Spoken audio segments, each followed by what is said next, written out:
Ubur-ubur ikan lele. Si Jamal PDKT hadir le. Ayo nonton si Jamal PDKT. Memang oke. Ayo do nonton cak.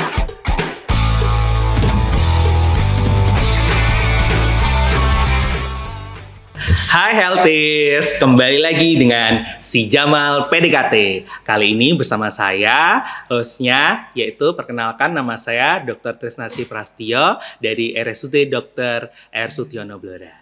Dan pada malam hari ini kita boleh bergabung kembali dan kali ini dengan tamu spesial dengan sesuatu yang baru di Blora. Satu-satunya, masih menjadi satu-satunya di Kabupaten Blora, seorang dokter gigi spesialis kedokteran gigi anak telah bergabung dengan kita. Selamat malam, Dr. Gigi Rizky Anita Oktaviani SPKGA. Ya, selamat malam healthy semuanya, juga ayah bunda, semoga sehat semuanya. Iya, panggilnya Dokter Anita aja ya. Oke, ya. Dokter Gigi Anita.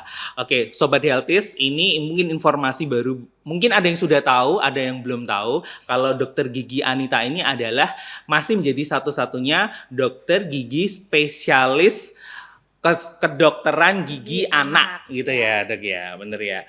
Di Blora belum ada temennya ya, yang sama kayak gini belum ada ya. Sendiri. Jadi menarik nih kan, mungkin ada juga loh teman-teman yang belum tahu, healthies yang belum tahu kalau dokter gigi itu sebenarnya juga punya spesialisasi. Salah satunya betul. ini ibaratnya kayak ini ya Dok ya, kayak dokter anak di umum gitu ya, tapi khusus untuk menangani di Gigi anak. di gigi anak. Kalau boleh Dok, ini pasiennya sih dari usia berapa sih Dok? Ya, jadi menurut ini juga ya WHO sendiri itu anak-anak itu berusia 0 sampai 18 tahun. Jadi untuk pasien-pasien gigi anak ini kita bisa menerima dari usia 0 sampai 18 tahun itu, termasuk remaja jadi ya. Tuh. Ya. Jadi kalau masih remaja, kalau misalkan di Blora nih, berarti sudah bisa nih periksa ke dokter gigi umum. Sekarang sudah ada opsi untuk langsung ke spesialis dokter gigi anak. Ya, jadi nggak ada alasan untuk nggak periksa gigi untuk yang muda-muda ini. Termasuk balita Dok, yang masih kecil-kecil gitu juga. Balita, bahkan bayi baru lahir itu juga kadang kan ada yang lahir punya gigi. Oh sudah punya iya, gigi iya itu benar ada. diperiksakan juga. Ya. Kontrol masalah kayak misalkan baru gigi tumbuh gitu-gitu juga bisa ya. Ya, betul. Oke, menarik nih. Kita akan membahas hari ini banyak tentang masalah permasalahan gigi, terutama pada anak-anak bersama Dokter Gigi Anita. Oke, langsung ya Dok ya. Kita ada beberapa bahasan nih. Ini saya sudah punya beberapa pertanyaan yang mungkin sering ditanyakan, terutama oleh orang tuanya ya. Kalau anak-anaknya kan mungkin untuk kesadaran untuk periksa kan belum banyak ya. Tapi kalau orang tuanya kan mungkin sudah ada yang memperhatikan. Nah, anak ada keluhan gini Dok. Sebenarnya sudah diajari, untuk menyikat gigi, rajin menyikat gigi setiap hari. Tapi kok pada kenyataannya itu tuh kok masih banyak kasus itu anak masih punya gigi berlubang ya, kayak gitu. Padahal orang tuanya, pengasuhnya itu udah ngajarin, udah mencoba membantu mengingatkan untuk mensikat gigi setiap hari. Itu kira-kira kenapa ya Dok ya? Iya, betul sekali. Jadi banyak sekali orang tua yang mungkin bingung ya, anak saya sudah disikati nih rajin 2 kali sehari Dok, tapi kok masih ada aja gigi yang lubang gitu, masih kecolongan giginya lubang. Nah, sebetulnya untuk kebiasaan sikat gigi ini sudah bagus ya, yang harus dilanjutkan. Hanya saja bukan satu-satunya faktor yang bisa mencegah gigi berlubang. Nah, yang perlu dievaluasi dari sikat gigi ini, pertama cara sikat giginya, ya. Jadi yang kedua juga waktu menyikat giginya, ini kapan aja nih. Terus juga durasi atau lamanya menyikat gigi, gitu. Selanjutnya juga ada faktor pola makan atau feeding rules dari anak itu sangat berpengaruh terhadap kesehatan gigi anak. Selain itu kebiasaan makan minuman manis itu sangat berpotensi menyebabkan gigi berlubang atau karies gigi anak. Terlebih lagi juga dari faktor tumbuh kembang di mana struktur gigi anak itu juga mempengaruhi terhadap kerentanan terhadap karies itu. Selain itu yang mungkin nggak terfikirkan nih sama Sobat Healthy semuanya.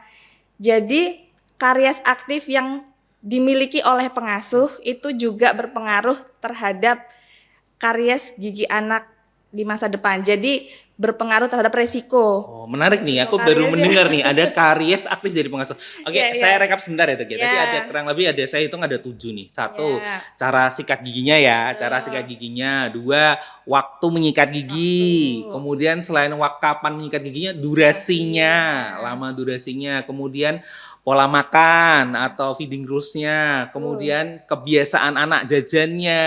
Iya. Menggigit-gigit itu juga mungkin ya, Mengemut makanan, gitu iya. ya, mengemut makanan. Kemudian struktur gigi anak ini berarti mungkin lebih ke genetik ya? Iya, genetik dan juga dia kan pembentukan jaringan dari masa kehamilan itu iya. ya. Jadi memang Oh. sudah faktor ini. Kemudian tadi yang ini menarik nih yang ketujuh nih, karies aktif dari pengasuh kalau nggak Iya, salah. Nah betul. itu gimana tuh, Dok? Bisa dijelasin nggak? Aku kok yang karies itu kan lubang gigi ya, bahasa gampangnya ya. Iya. Itu lubang gigi pengasuhnya ngefek ke anak atau gimana? Maksudnya Ya, mungkin betul. ya? Oke, kita bahas lebih lanjut. Cuman kita mulai dulu dari tadi ya, yang cara sikat gigi yang pertama. Jadi yang perlu dievaluasi kalau cara sikat gigi ini apabila caranya kurang tepat, dia tidak mengenai seluruh permukaan gigi, termasuk sela-sela gigi. Nah, yang biasa kelupaan itu adalah sela-sela gigi. Jadi permukaan gigi itu ada bagian depan, sela-sela, belakang, lalu mahkota gigi. Jadi itu juga harus dibersihkan dan jangan fokus ke hanya gigi depan. Iya, Ya, kelihatan jadi harus biasanya sampai ya. belakang. Iya. Iya, belakang itu juga diperhatikan karena mungkin orang tua fokus hanya di depan aja ya gitu. Lalu juga pakai pasta gigi apa enggak nih gitu. Oh, Iya. Ada ya sikat gigi nggak pakai pasta gigi ya? Kadang orang tua itu ini takutnya, oh dok anak saya belum bisa kumur. Oh. Ya boleh nggak pakai pasta gigi? Nah menarik nih, ini kalau soal masalah kumur nih, sebenarnya pasta gigi itu boleh tertelan nggak sih? Ya, jadi aturan sekarang ya sudah dari aturan secara global nasional ya, American Dental Association ini sudah ada aturan untuk pasta gigi anak itu ada kandungan 1000 ppm fluoride-nya. Ya, pertama kan mencari pasta gigi itu. Kedua, ukuran pasta giginya. Jadi untuk anak kurang dari 3 tahun itu sebesar biji beras. Itu kecil ya? Iya. Jadi itu sudah takaran aman untuk anak ya di kurang dari 3 tahun. Kalau untuk yang lebih dari 3 tahun itu sebesar biji kacang polong. Kacang polong. Ya. Oke. Lalu sudah mulai kapan ya harus pakai pasta gigi? Sejak gigi pertama tumbuh itu sudah boleh. Oh. Iya. Jadi nggak ada alasan belum bisa berkumur terus giginya masih sedikit gitu. Terus boleh nggak pakai pasta gigi dulu dok gitu. Jadi tetap sebaiknya pakai pasta gigi dari ya. kecil sudah diperkenalkan. Apalagi kan pasta gigi juga sekarang varian rasanya banyak. Iya, maksudnya agak sedikit tertelan tuh sebenarnya enggak apa-apa ya. Iya, Nah, jadi itu sudah takaran takaran aman lah, bukan ya. dosis yang membahayakan atau menjadi racun buat Iya, betul. anak-anak. Iya, kecuali kalau misalkan pasta giginya dicemilin gitu Nah, kan itu ya. bahaya. Itu yang bahaya. Oke, tadi cara sikat gigi, terus waktu dan durasi. Waktunya, waktu yang benar itu adalah pagi setelah sarapan dan juga malam sebelum tidur. Nah, kadang kan mungkin sudah sikat gigi nih waktu mandi pagi sama mandi sore. Nah, itu boleh ditambahkan waktu tidur yang jangan lupa. Karena kan setelah setelah mandi sore kadang masih makan malam, gitu ya. Terus untuk durasinya ini nggak boleh cepet-cepet gitu ya. Jadi nggak boleh asal cepat gitu. Jadi minimal 2 menit. Oh, Ya, boleh pakai mungkin alarm atau musik untuk anak-anak ya, dia bisa menyenangkan. Satu lagu gitu lah ya. Biasanya kan satu lagu kan 2 menit. 1,5 sampai 2 menit itu kan ya. Ya, kalau lagunya belum selesai nih belum boleh berhenti sikat gigi gitu. Kalau terlalu cepat apa dok akibatnya? Kurang bersih. Iya, jadi kan nggak semua permukaan terjangkau itu. Oke, terus tadi feeding rules atau pola makan. Nah, gimana nih? Nah, jadi pola makan ini juga berpengaruh ya sama kesehatan gigi anak. Kita tahu sendiri anak-anak ini suka banget sama jajanan manis. Ya. Nah, di sini kita sebenarnya ada panduan namanya sugar clock. Ya, jadi sugar clock ini membantu kita untuk mengatur pola atau waktu yang tepat Mm-mm. kapan kita bisa mengkonsumsi makanan manis sebagai upaya pencegahan resiko karies. Nah, di mana biasanya kita makan itu kan makan pagi di jam 6 atau 7 pagi. Nah, nanti kita makan siang itu di jam 12 sampai jam 1 siang. Nah, lalu makan malamnya biasanya mungkin sekitar jam 7-8 malam ini ya. Nah, jadi seperti selingan makan yang berada di jam antar waktu makan utama ya, seperti jam 10, jam 11 ini itu boleh snacking atau makan-makan cemilan, cuman memang tetap harus cemilan yang sehat seperti buah-buahan kayak gitu.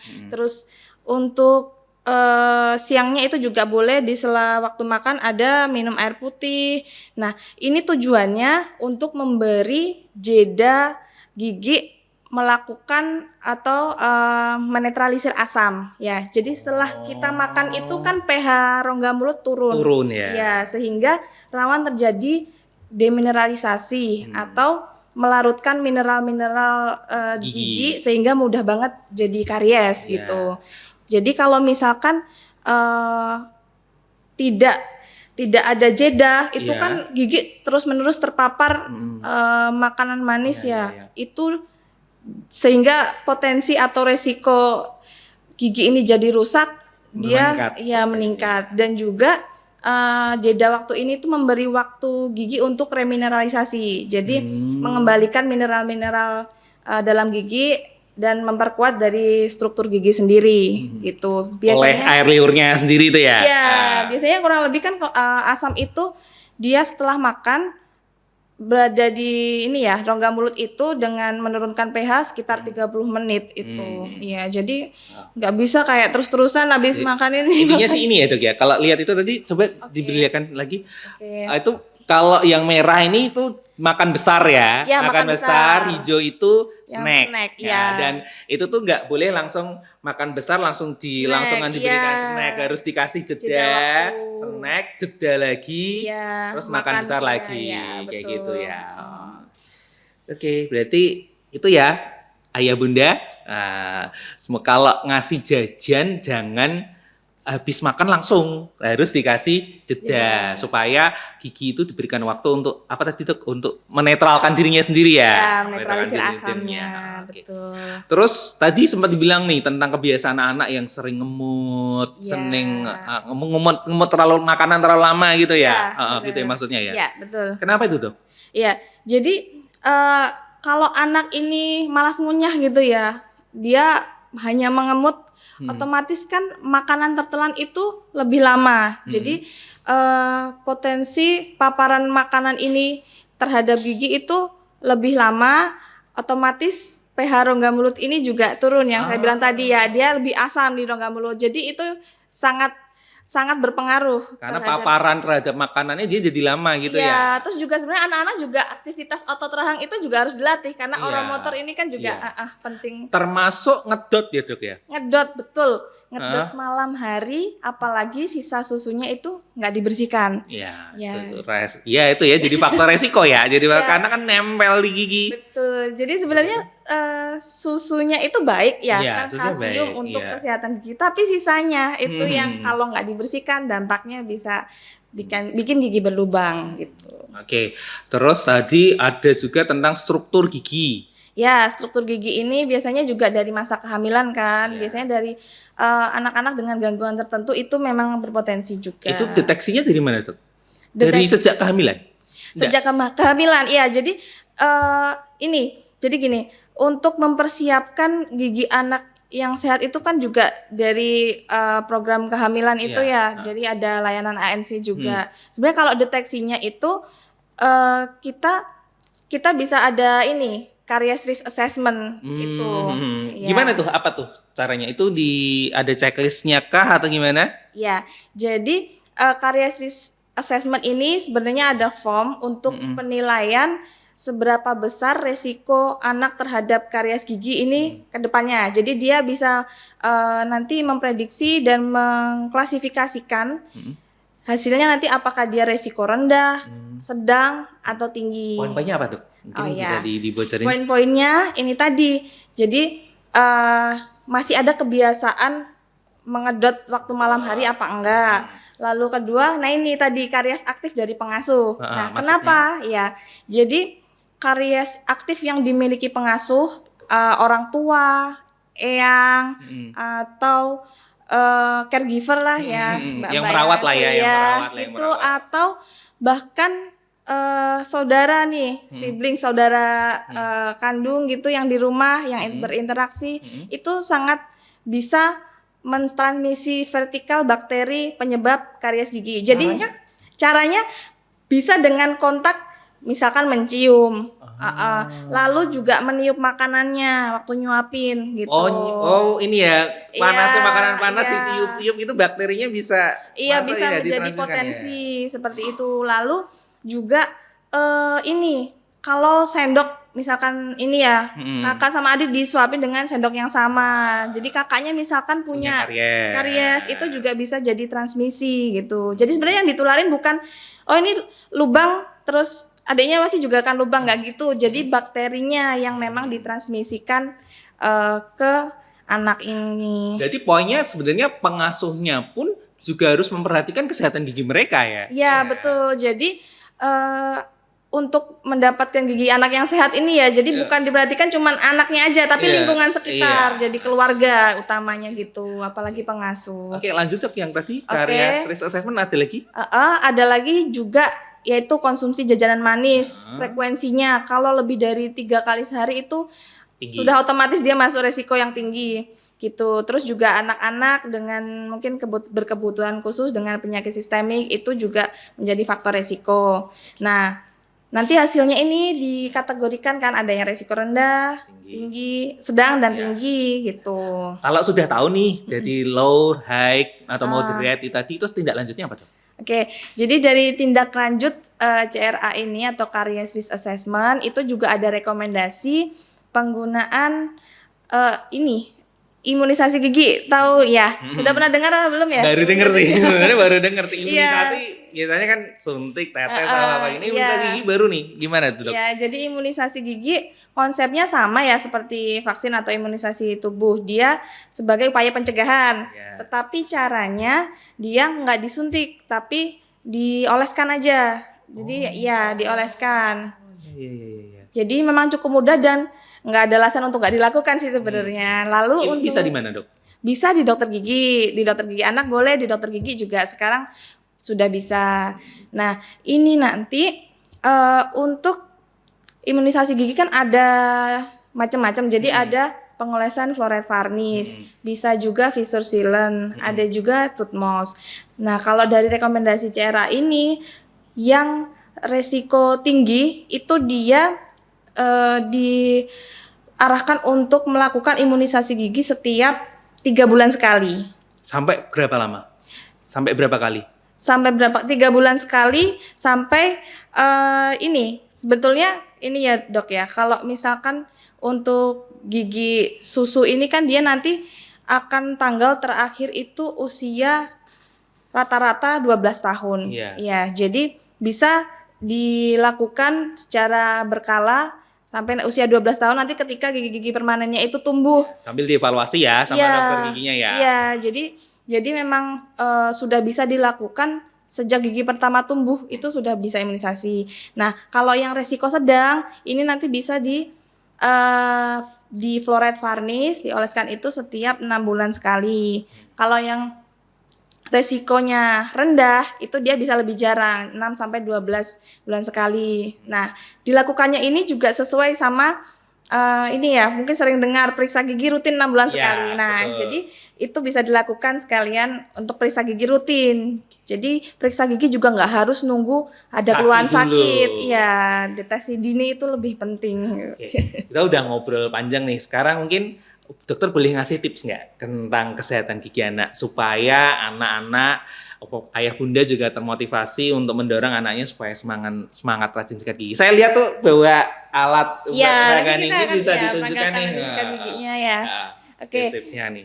Oke, jadi untuk anak ini biar nggak susah ya sikat giginya, otomatis kita kan juga harus membiasakannya dari dari kecil gitu. Bahkan sebelum punya gigi itu kita sudah bisa melakukan pembersihan dari gusi-gusinya. Nah, bisa dilakukan dengan kasa yang dililitkan ke jari ibu, lalu dibersihkan ke sela-sela di permukaan gusi yang dimana biar bisa untuk membersihkan sisa-sisa susu. Nah, lalu ketika nanti sudah punya gigi pertama, itu sudah boleh dilakukan sikat gigi dengan pasta gigi. Nah, tadi yang 1000 ppm fluoride dan sebiji beras gitu. Nah, nanti untuk pemilihan sikat giginya biasanya agar anak itu senang dilibatkan nih untuk pilih yang lucu. sekarang kan warna-warni juga, terus pasta gigi juga rasa-rasa itu banyak, dan pilih juga bilusikannya lembut serta kepalanya yang kecil karena kan mulut anak itu masih kecil ya, sehingga bisa menjangkau bagian belakang. Nah, untuk durasinya juga tadi bisa diiringi dengan lagu-lagu atau aktivitas yang menyenangkan gitu, misalkan sikat gigi bersama bareng orang tua kan, ini ya sebagai role model anak gitu kan. Terus juga ini yang nggak kalah penting itu cara menyikat giginya. Nah, ini kita punya alat peraga ya. Oke, ini Perlu saya pakai nih. Oke. Dokter yang membantu nyikat. Oke. Oke, jadi untuk gigi depan kita menyikat gigi itu dari gusi ke gigi. Ya, jadi kalau gigi atas dari gusi ke gigi. Tujuannya apa? Ini hanya satu arah juga ya. Tujuannya agar apabila kita menyikat gigi itu dari gigi ke gusi, kebalik gini, pasti sisa makanan akan tersimpan di saku-saku gusi. Saku-saku gusi itu. Jadi coba diperhatikan nih anak-anaknya yang di saku-saku gusinya masih banyak plak atau sisa makanan, itu cara sikat giginya sudah benar atau belum. Yang bawah juga berarti dari gusi ke gigi. Lalu jangan lupa juga samping ini juga kita bersihkan permukaannya. Lalu dalam ini juga ya mahkota gigi. Caranya adalah yang dibalik ini juga dicongkel keluar. Jadi dari gusi ke gigi. Iya, gusi ke gigi ke arah keluar karena untuk mengeluarkan sisa-sisa makanan.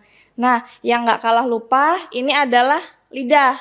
Ya, jadi kalau kita makan itu kan nggak cuman mengenai gigi ya, mengemut itu juga lidah otomatis kena sisa makanan. Jadi harus dibersihkan juga.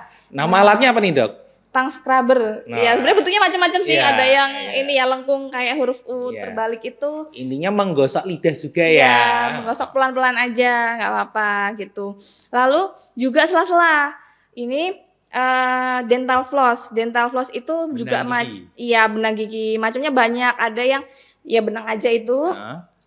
Ada juga yang ada pegangannya. Ini saya bawa contoh yang ada pegangannya. Jadi dia di sela-sela gigi itu dibersihkan karena sikat gigi sendiri tidak menjangkau sela-sela gigi. Nah, karena banyak banget ini pasien saya itu lubang giginya itu dari celah-celahnya. Samping ya, dari samping. Iya, dari samping. Dan itu lebih sulit untuk nambalnya karena dia di antara dua gigi. Otomatis dia kayak nggak cuma mengenai satu gigi gitu sela-sela. Jadi udah ngenain dua gigi kayak gitu.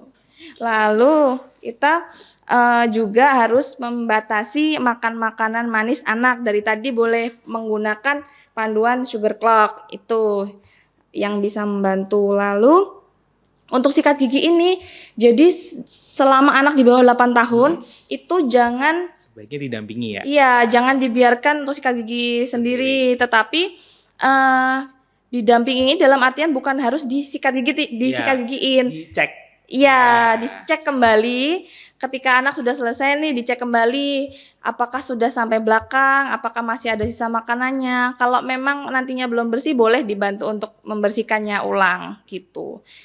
Oke. Lalu ya, ada tambahan lagi boleh? Oke, boleh. Iya, lalu ini sekarang kan banyak banget ya makanan ultra proses food. Fast food gitu juga. Iya. Nah, itu sangat berpotensi banget nih berpengaruh terhadap resiko karies gigi atau gigi berlubang itu. Nah, yang kita harus perhatikan yaitu memberikan makanan yang baik untuk gigi seperti buah-buah dan sayur-sayur berserat gitu. Lalu yang jangan lupa ajak anak ke dokter gigi itu sejak kapan gitu ya. Yang baik itu adalah sejak gigi pertama tumbuh. Itu sudah boleh diperiksakan ke dokter gigi, atau di ulang tahun pertamanya anak ini. Itu tujuannya untuk membiasakan anak agar ini dia familiar sama dokter gigi. Iya. Pengen takut. Iya, bukan Tidak tiba-tiba trauma. sudah sakit datang ke Iya, dokter gigi. iya. Jadi Jatuhnya mindsetnya trauma. iya, Jatuhnya jatuhnya trauma. udah sakit gitu. Lalu juga rutin ya itu dilakukan secara berkala 3 sampai 6 bulan sekali tergantung resiko kariesnya tadi. Yang jangan lupa adalah imunisasi gigi. Itu sebagai upaya pencegahan namun tidak menggantikan wajibnya sikat gigi ya. Sikat gigi itu tetap wajib gitu. Oke, terima kasih Dokter Anita sudah memberikan banyak tips ya hari ini. Mungkin boleh dirangkum sedikit atau pesan buat teman-teman healthy semua nih. Ada lagi? Oh ya. Jadi ini Dokter Trisna dan juga Sobat Healthies. Di sini kita tahu ya untuk gigi ini merupakan satu bagian tubuh yang kuat ya, yang kita sudah diciptakan juga oleh Tuhan, oleh Allah. Maka menjaga kesehatan gigi ini sejak dini merupakan juga investasi jangka panjang untuk anak di masa depan gitu. Karena proses mengunyah, menelan, berbicara itu juga dengan gigi. Jadi dia melibatkan gigi gitu. Maka dari itu ikhtiar orang tua untuk gigi anak sehat ini bisa dilakukan mulai kapan? Pertama mulai dari pranikah gitu. Jadi sebelum pranikah itu juga kesehatan gigi yang mau jadi orang tua nanti mau menikah itu sangat berpengaruh. Lalu nanti saat program kehamilan juga saat hamil. Nah, saat hamil ini biasanya sekarang sudah banyak layanan untuk pemeriksaan gigi ibu hamil gitu ya. Kelas-kelas ibu hamil, lalu ada pemeriksaan NC juga. Nah, itu bisa dimanfaatkan karena nanti berpengaruh terhadap struktur gigi anak yang dibentuk sejak masa kehamilan gitu. Dan memang mencegah ini lebih baik daripada mengobati. Oke, terima kasih Dokter Gianita sudah memberikan banyak ilmu. Ingat, ayah bunda, teman-teman healthy semua, rawat gigi anak. Tidak hanya dari sejak anak-anak itu sudah punya gigi, tapi bahkan sebelum saat kehamilan, sebelum saat direncanakan kehamilan pun kita sudah bisa membantu untuk menjaga kesehatan gigi anak-anak kita. Terima kasih sudah bergabung sampai akhir di Si Jamal PDKT pada sesi kali ini. Terima kasih Dokter Anita. Terima kasih memberikan Dokter Trisna. Kami izin pamit dulu. Semoga ilmu yang kita berikan, sharing yang kita berikan pada hari ini boleh bermanfaat bagi sahabat-sahabat Si Jamal PDKT semua. Amin. Oke, terima kasih. Saya Dr. Trisna, mohon undur diri. Sampai jumpa kembali. Sampai jumpa.